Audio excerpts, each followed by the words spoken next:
The Galactic Defense Council chamber buzzed with the usual mixture of languages, clicking mandibles, and electronic translation units.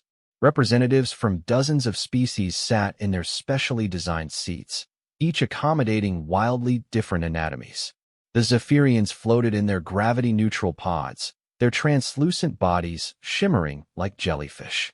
The Krolix delegation hunched over their terminal screens, their insectoid limbs typing at impossible speeds. In the center of it all, the massive Valdorian ambassador dominated his section, his reptilian scales catching the chamber's artificial light. Today marked a significant milestone in galactic history. After decades of observation and evaluation, humanity had finally been granted provisional membership in the Council. The humans would be allowed to participate in joint military exercises and contribute to the galaxy's collective defense initiatives. It was an honor that most species spent centuries earning. Captain Sarah Chun stood at the presentation podium, her Earth Defense Force uniform crisp and professional. Behind her, a holographic display showed detailed schematics of human military equipment. She had volunteered to represent humanity in this crucial presentation, knowing that first impressions would shape interstellar relationships for generations to come. Honored delegates, Sarah began, her voice carrying clearly through the translation systems. We are grateful for this opportunity to demonstrate human defensive capabilities and our readiness to contribute to galactic security. The first item on her agenda was personal protective equipment. The hologram shifted to display a human soldier in full combat armor. The suit was bulky by galactic standards, with thick plating covering every vital area. The helmet was particularly robust, designed to protect against everything from ballistic impacts to radiation exposure. A ripple of what could only be described as amusement swept through the chamber. The Zephyrians' bodies flickered with patterns that their species used to express mild entertainment. Several Krolix delegates clicked their mandibles in their equivalent of chuckling. Ambassador Thexmore of the Valdorians was the first to speak. His massive frame shifted as he leaned forward, and his deep voice rumbled through the chamber. Captain Chun, we appreciate the human enthusiasm for protection, but this armor appears extremely inefficient. Our own forces have evolved beyond such crude defensive measures centuries ago. The Krolix delegation leader, Advisor Zichtao, joined the conversation with rapid clicking sounds that the translator converted to words. The weight alone must severely impact mobility. Our soldiers wear smart fabric that weighs mere grams while providing superior protection through molecular deflection. Sarah maintained her composure, though she could feel the weight of judgment from hundreds of alien eyes. The armor weighs approximately 45 kilograms when fully loaded with equipment. Our soldiers train extensively to maintain combat effectiveness while wearing it. This statement triggered another wave of reaction from the assembled delegates. The Etherians, beings of pure energy contained in crystalline shells, pulsed with what appeared to be disbelief. Even the normally stoic Mentari delegation exchanged glances with their large, luminous eyes. 45 kilograms. Thexmore repeated, his tone suggesting he thought he had misheard. Our most heavily armored units carry protection weighing less than 5 kilograms. And that includes full environmental systems, energy shields, and offensive capabilities. The Zephyrian delegate, Speaker Velana, floated closer to her communication array. Her melodious voice carried a note of concern.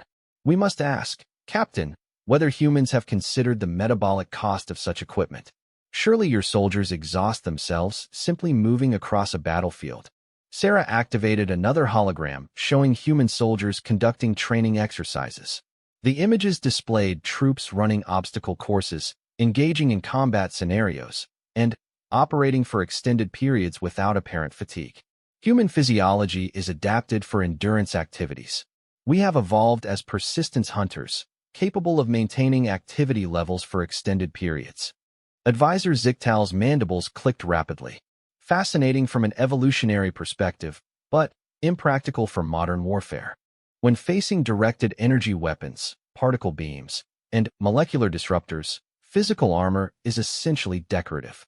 The presentation continued with Sarah demonstrating various aspects of human military technology. Each item seemed to generate more bewilderment than the last. Human vehicles were too heavy. Human weapons relied too much on kinetic energy rather than sophisticated energy manipulation. Human tactics emphasized direct confrontation rather than elegant technological solutions. Throughout the session, Sarah noticed a pattern in the aliens' responses. They weren't being deliberately insulting, but their technological advancement had led them down a completely different path than humanity had taken. Where humans had developed robust, redundant systems designed to function under extreme conditions, the galactic species had created elegant, efficient solutions that relied on sophisticated technology. The Valdorians, despite their impressive size and reptilian appearance, wore armor that looked more like decorative clothing. It contained force field generators, energy shields, and environmental controls, but relied entirely on technology rather than physical protection. The Krolak soldiers, as shown in their demonstration videos, moved like dancers across battlefields. Their equipment was so light and responsive that they could perform acrobatic maneuvers while fighting. Their weapons fired concentrated energy bursts that could disintegrate targets at the molecular level. The Etherians didn't wear armor at all. Their crystalline shells could generate defensive energy fields that deflected or absorbed incoming attacks. They saw the concept of physical protection as primitive and unnecessary. As Sarah concluded her presentation, the chamber filled with polite but skeptical discussion.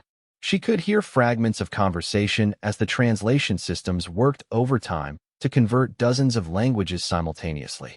Remarkable that they achieved spaceflight with such crude methods, commented a Mentari delegate. Perhaps we should assign them to support roles initially, suggested a Krolak's advisor. Their equipment might be suitable for construction or labor activities. Thexmore stood to address the chamber officially. We thank Captain Shun for this enlightening presentation. Humanity's dedication to physical resilience is admirable, if somewhat antiquated. We look forward to finding appropriate roles for human forces in our collective defense efforts. The dismissive tone in his words was subtle but clear. Sarah realized that humanity was being categorized as the galactic equivalent of a primitive but enthusiastic ally. They would be welcomed, but not taken seriously as a military force.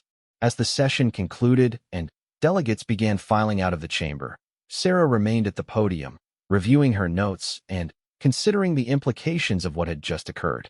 The technology gap between humanity and the rest of the galaxy was larger than anyone on Earth had realized.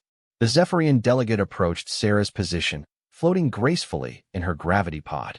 Captain Shun, please do not take offense at today's reception. The galaxy has evolved beyond physical warfare. Our conflicts are resolved through technological superiority and elegant solutions. Your people's approach is simply different. Speaker Velana's tone was genuinely kind, but the message was clear. Humanity was being politely categorized as backwards. I understand, Sarah replied diplomatically. We are eager to learn from more advanced civilizations and contribute whatever capabilities we can. Of course, Velana agreed. There are always needs for support personnel, construction crews, and manual labor specialists. Your people's physical strength could be quite valuable in those roles. After Velana departed, Sarah found herself alone in the vast chamber. The holographic displays had shut down, leaving only the ambient lighting and the soft hum of the station's life support systems. She thought about the soldiers back on Earth who had trained for years to represent humanity among the stars. They had prepared for combat scenarios, diplomatic missions, and exploration duties. None of them had prepared to be dismissed as primitive manual laborers. The irony wasn't lost on her. Humanity had spent centuries developing military technology designed to protect soldiers in the harshest possible conditions. They had created armor that could withstand nuclear blasts, weapons that could function after being submerged in mud, and vehicles that could operate in environments that would destroy more sophisticated equipment. But in a galaxy where warfare was conducted with energy weapons and force fields, all of that development appeared to be wasted effort. Sarah activated her personal communication device and began composing a report for Earth Command. She needed to convey the reality of humanity's situation without crushing morale or diplomatic hopes.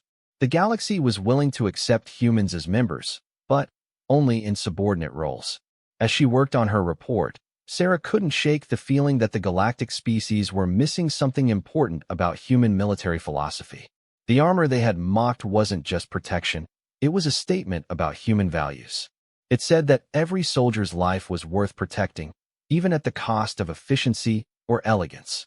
The weapons they had dismissed as crude were designed to function when everything else failed. They would work in electromagnetic storms, underwater, in vacuum, or buried in sand.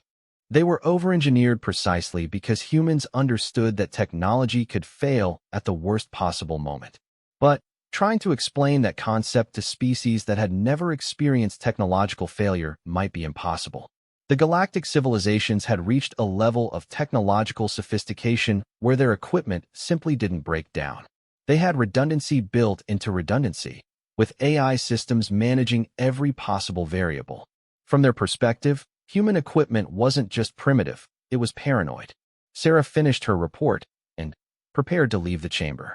Tomorrow would bring new challenges as humanity began its integration into galactic society. There would be training programs to attend, protocols to learn, and relationships to build. But tonight, she couldn't help wondering what would happen if the galaxy ever faced a threat that couldn't be solved with elegant technology and sophisticated solutions. What would happen if they encountered an enemy that could disrupt their energy shields, jam their AI systems, and force them to fight with nothing but physical equipment and determination?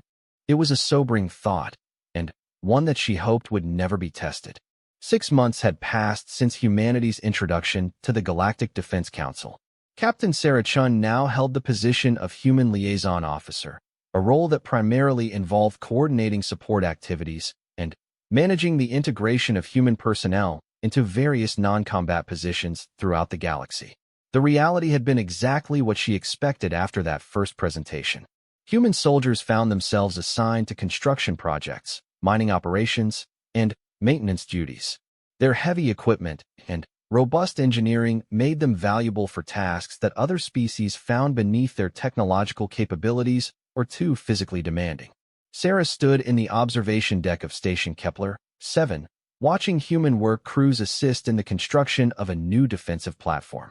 The irony wasn't lost on her that humans were building fortifications they would never be trusted to defend. Quite impressive, actually, came a familiar melodious voice from behind her. Speaker Velana approached, her Zephyrian form contained within its usual gravity control pod. Over the months, she had become something of a friend to Sarah, often providing insights into galactic politics and culture. They work efficiently, Sarah acknowledged, watching her people manipulate massive structural components with their powered armor. The Mentari engineers were surprised that our equipment could handle such precise work despite its size. Your people have adapted well to support roles, Velana agreed. The construction timeline for this station has been reduced by 30% since human crews were assigned to the project. Sarah nodded politely, but she could hear the underlying message. Humans were good manual laborers. They were reliable, hardworking, and didn't complain about dangerous or difficult assignments. But they remained relegated to the background of galactic civilization. The conversation was interrupted by an urgent chiming from the station's communication systems. Emergency alerts began flashing throughout the observation deck, and Velana's pod immediately rotated toward the nearest information display. All personnel to emergency stations, announced the automated system. This is not a drill. Unknown hostile forces have been detected in the outer system. All defense platforms are to activate immediately. Sarah felt her pulse quicken.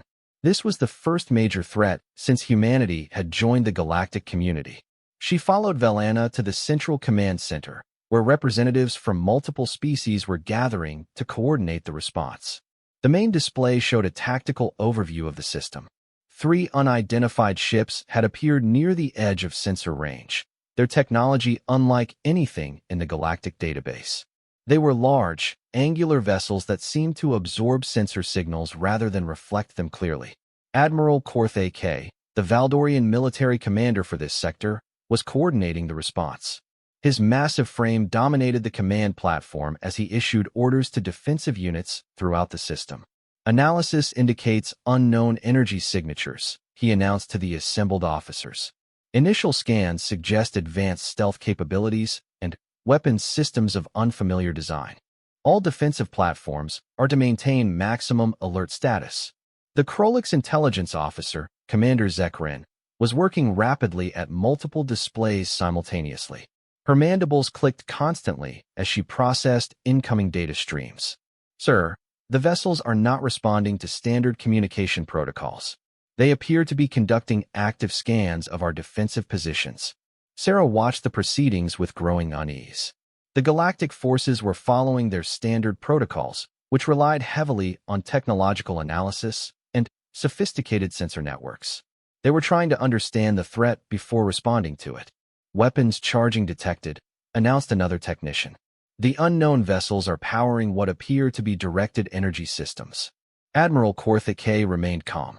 Activate defensive shields. All platforms are authorized to return fire if attacked.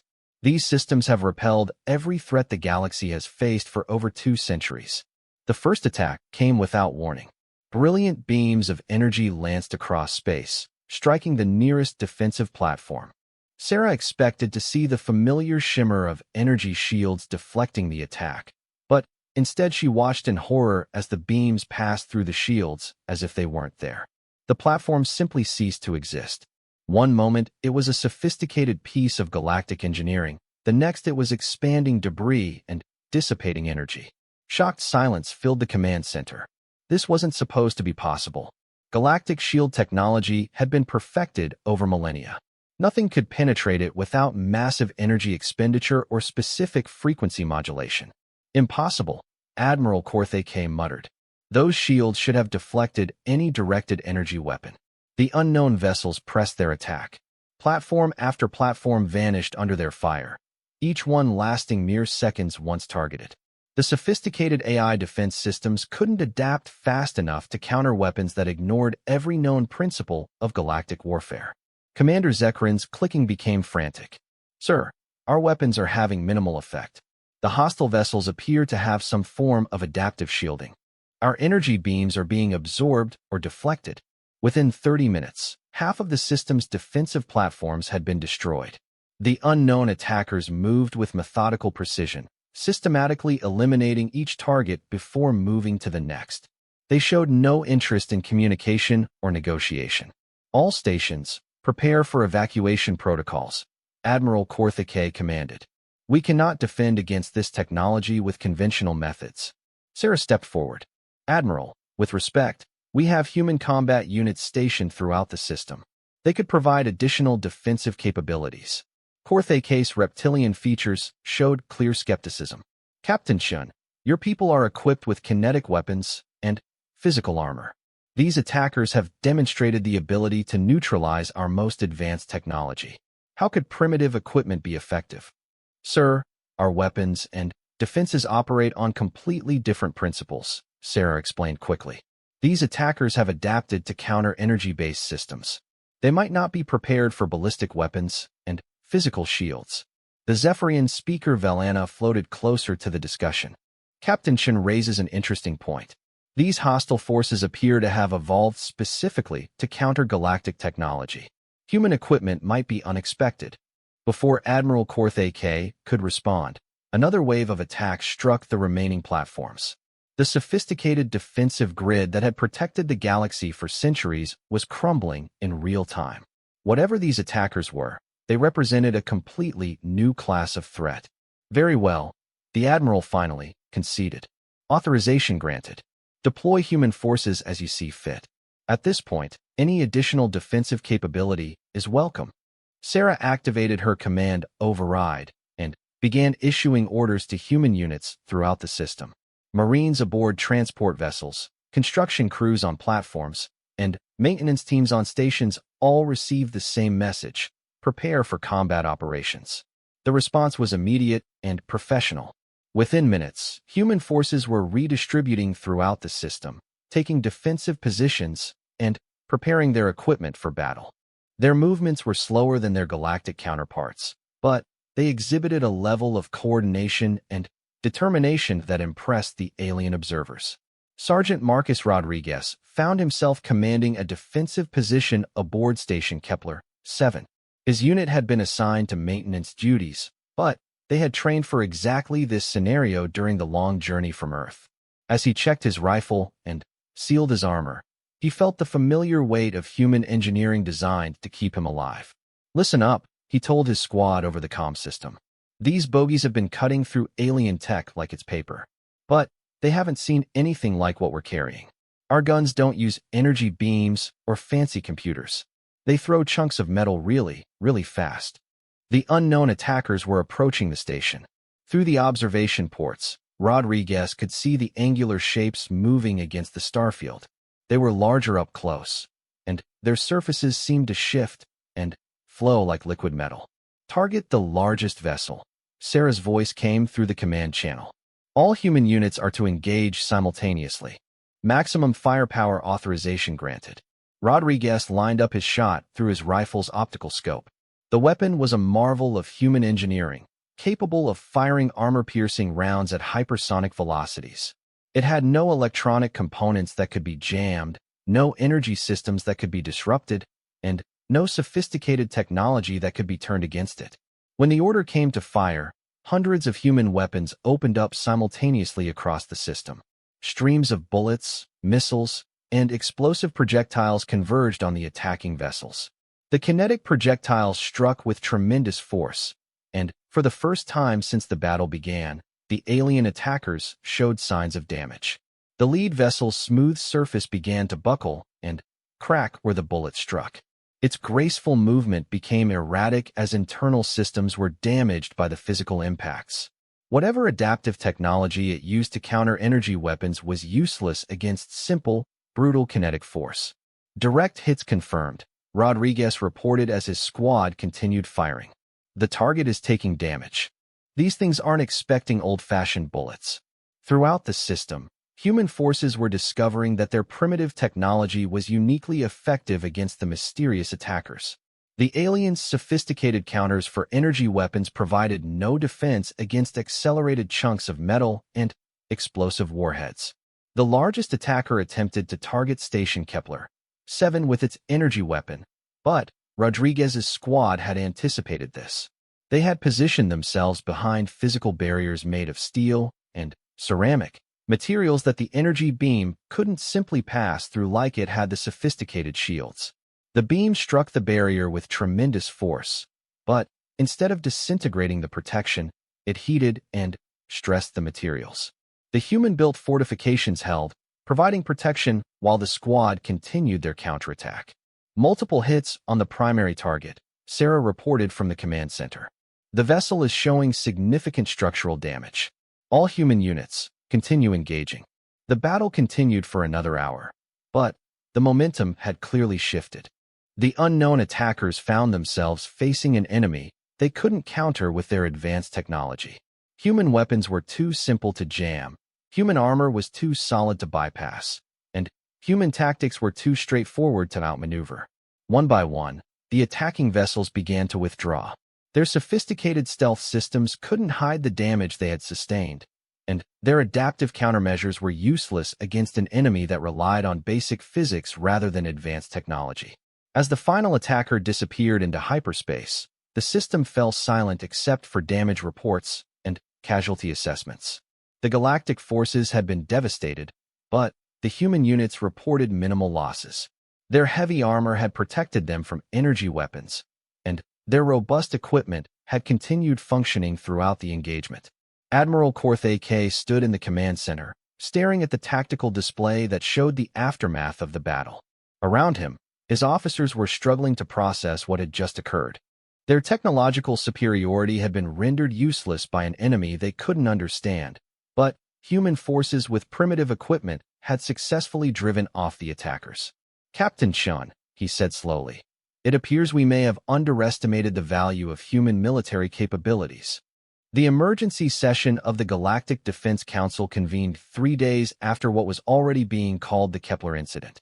Representatives from every major species filled the chamber, but the atmosphere was dramatically different from Sarah's first presentation months earlier.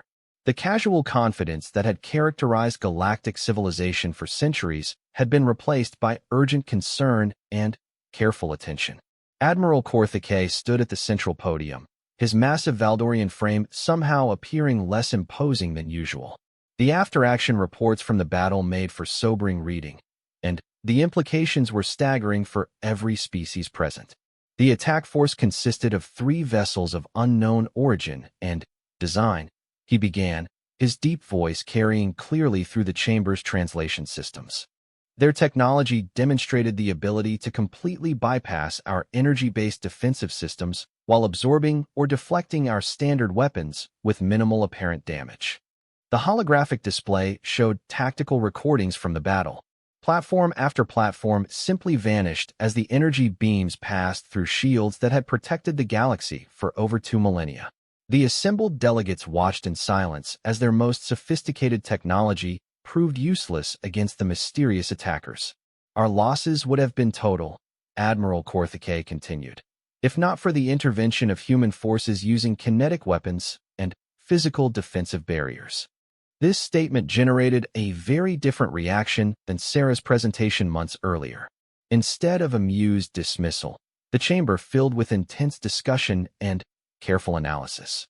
The Krolix delegates were particularly active, their rapid clicking indicating serious consideration of the implications.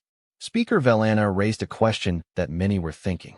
Admiral, are we to understand that human ballistic weapons succeeded where our directed energy systems failed? That is correct, Admiral Korthake confirmed. Human projectile weapons inflicted significant damage on the attacking vessels. Their kinetic impact proved effective against enemies that had adapted specifically to counter our energy-based technology. The Etherian delegate, Consciousness Prime Zareth, pulsed with patterns indicating deep concern. This suggests that our technological evolution may have created a vulnerability. We have optimized our defenses against known threats while becoming susceptible to more primitive attack methods. Sarah sat in the human delegation section, watching as the galaxy's most advanced civilizations grappled with a fundamental shift in their understanding of warfare. The aliens weren't stupid or arrogant. They were simply experiencing the shock of discovering that their assumptions about technological superiority could be wrong. Advisor Ziktal of the Krolix Confederation was the first to address the broader implications. We must consider the possibility that these attackers represent a civilization that has deliberately avoided our technological development path.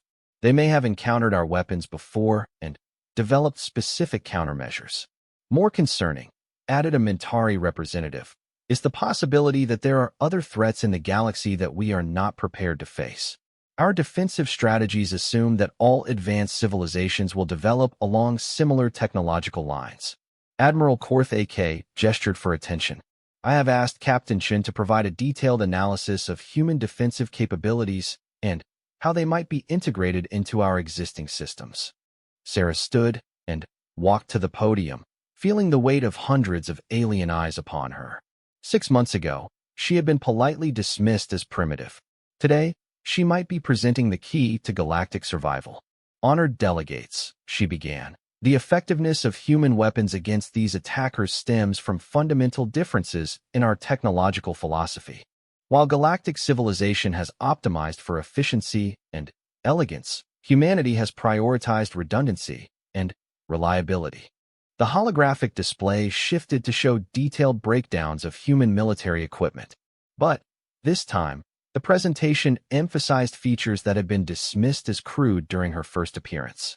Our armor is heavy because it provides protection through physical mass and ablative materials rather than energy fields. It will stop projectiles, energy beams, and explosive force through simple material science. It cannot be jammed, hacked, or bypassed by sophisticated countermeasures. Several delegates leaned forward in their seats, studying the technical specifications with new interest. Our weapons rely on chemical propulsion and mechanical action. They have no electronic components that can be disrupted by electromagnetic warfare. They will function in any environment where basic chemistry and physics operate. The Zephyrian speaker Velana asked the question many were considering. Captain Chun, are you suggesting that galactic civilization should abandon our technological advantages in favor of more primitive systems? Not at all, Sarah replied carefully. I'm suggesting that diversification of defensive capabilities would strengthen our collective security. The attackers at Kepler were prepared for energy weapons and force fields, but they had no countermeasures for kinetic projectiles and physical barriers. She activated another holographic display showing potential integration scenarios. Human forces could serve as a technological wildcard in galactic defense. Our equipment operates on principles that most sophisticated enemies would not expect or prepare for. Commander Zekrin of the Krolix clicked rapidly before speaking. This analysis suggests that the galaxy has become vulnerable through technological homogenization. All of our civilizations have developed similar solutions to military challenges. Precisely, Sarah agreed. Humanity's isolation meant that we developed along different lines. Our solutions appear primitive to galactic standards, but they represent alternative approaches to the same fundamental problems. Admiral Korthe K. reclaimed the podium to address the chamber's growing discussion. The question before us is how to integrate human capabilities into our existing defensive structure while maintaining our technological advantages. The debate that followed was intense and detailed. The Valdorians advocated for mixed technology defensive platforms that combined energy shields with physical armor. The Krolix suggested developing hybrid weapons that could switch between energy and kinetic modes depending on the target. The Etherians proposed something more radical: the establishment of human-led defensive units that would operate independently from galactic forces, providing coverage against threats that conventional technology couldn't handle. Throughout the discussion, Sarah noticed a fundamental shift in how human capabilities were being perceived. The same features that had been dismissed as crude and inefficient were now being analyzed as potential advantages. The weight that had been criticized was now seen as a strength. The simplicity that had been mocked was now valued as reliability. Speaker Velana approached the podium with a proposal that surprised many in the chamber.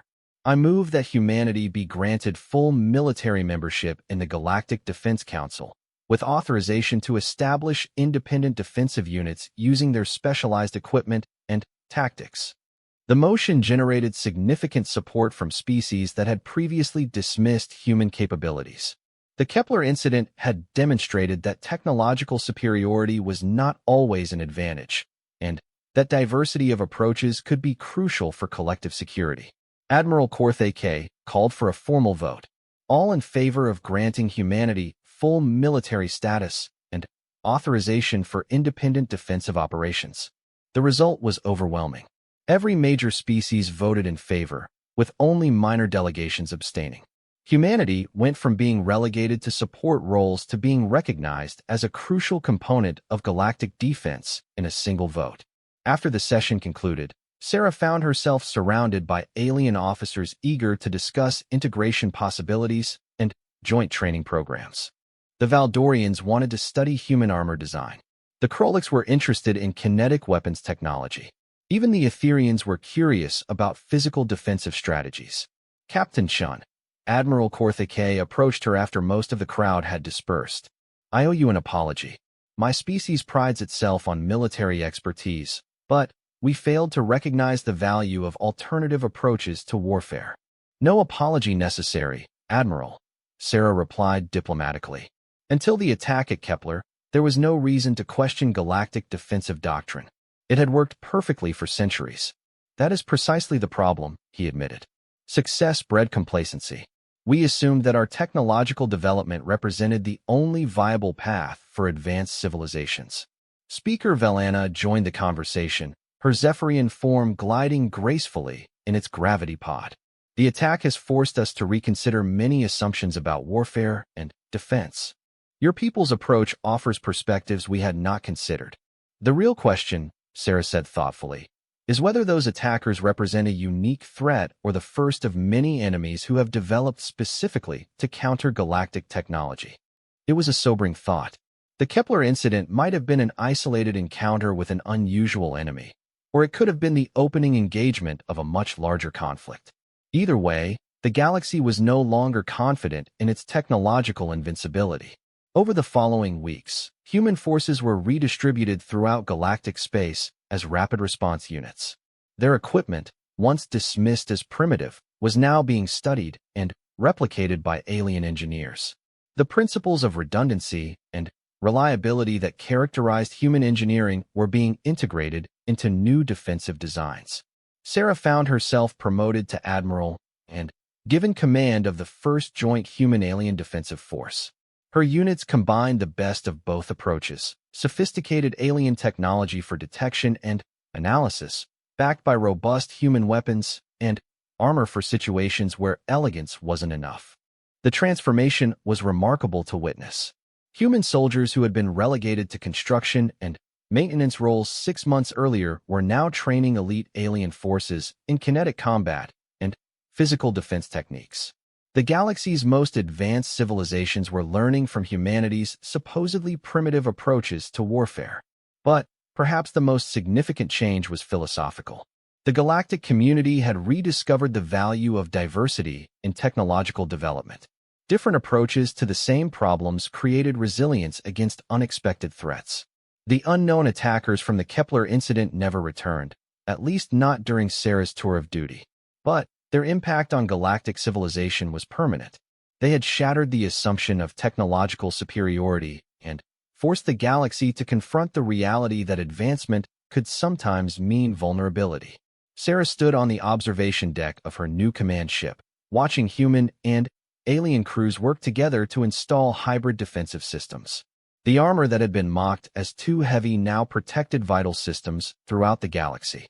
The weapons that had been dismissed as crude now served as backup systems for the most sophisticated platforms. It was a reminder that progress didn't always mean abandoning older approaches.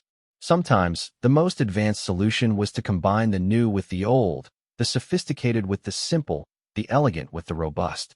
The galaxy had learned that lesson at Kepler Station, and humanity had finally found its place among the stars, not as primitive manual laborers, but as the guardians who stood ready when sophisticated technology wasn't enough. The universe was vast and full of unknown threats. But now, the galaxy was prepared for enemies that couldn't be countered with energy shields and directed beams. Sometimes, the best defense was still a soldier in heavy armor carrying a weapon that threw chunks of metal at very high speeds.